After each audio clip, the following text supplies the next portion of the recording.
Walang inaming relasyon pero Janine proud na i-display ang mga kilig photos nila ni Jericho Rosales. Kung bago ka lang sa channel na ito, huwag kalimutang mag-like, share, comment, and subscribe. At huwag kalimutang pindutin ang notification bell icon para maging updated ka sa bawat upload nating video. May birthday post si Janine Gutierrez para sa kanyang rumored boyfriend na nagsiselebrate sa kanyang kaarawan. After na magkasama sa Lavender Field series, ay hindi roon natapos ang chismis sa kanilang dalawa. Nasundan ito nang makasama sila ni Ogie Alcacid sa US Star concert ng singer. Di agad bumalik ng Pinas ang dalawa dahil nag-extend sila ng stay sa Tati para na ring magbakasyon. Maraming mga kilig photos ang binahagi sa kani-kanilang submit account and rumored celebrity couple. Sa 45th birthday ng aktor, si Janine ay nag-post ng candid shot nila ni Jericho kung saan siya ay may kuha nung nasa New York City sila. Simpleng caption lang ang kanyang sinulat na HBD. May post din siyang picture kung saan kumakain sila ng pizza sa California at itinatag ang aktor. Hanggang ngayon ay hindi pa umaamin sina Jericho at Janine kung ano ang real score sa kanilang relasyon. Pero ang veteranang actress na Cherry Pie Picachi ay mukhang may alam dahil nasabi na niya sa interview na siya ang presidente ng Ikonin Fans Club.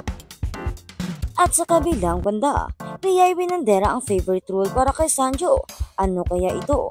Kahit abala sa pagiging first-time parents, ibinandera ng actress na si Rhea at tidy ang appreciation post para sa kanyang mister na si Sanjo Marudo. Sa pamamagitan ng Instagram stories, proud na ipinakita ni Rhea ang pagiging mabuting ama ni Sanjo sa kanilang first baby. Favorite of yours to date. Pagbubunyag pa ng actress, kalakip ang litrato ng aktor na buhat-buhat ang kanilang baby habang sila ay nasa ospital pa rin. Sa hiwalay na post, ipinost ni Rhea ang isa pang picture. Nakarga pa rin ni Sanjo ang kanilang baby boy. Kamakailan lang, proud na ibinandera ng ina ni Rhea na si Sylvia Sanchez ang pagkakaroon ng apo. Lalula na ako, Yahoo!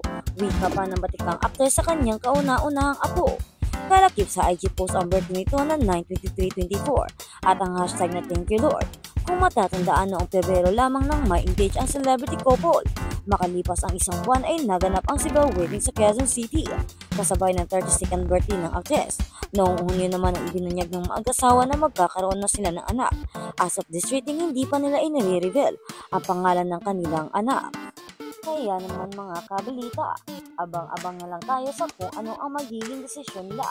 Kung ano ang magiging pangalan ng kanilang kauna-unahang baby boy. Ito ang magiging kauna at magiging panganay na apo ni Sanjo. Ng Instagram stories, proud na ipinakita ni Rhea ang pagiging mabuting ama ni Sanjo sa kanilang first baby. Favorite of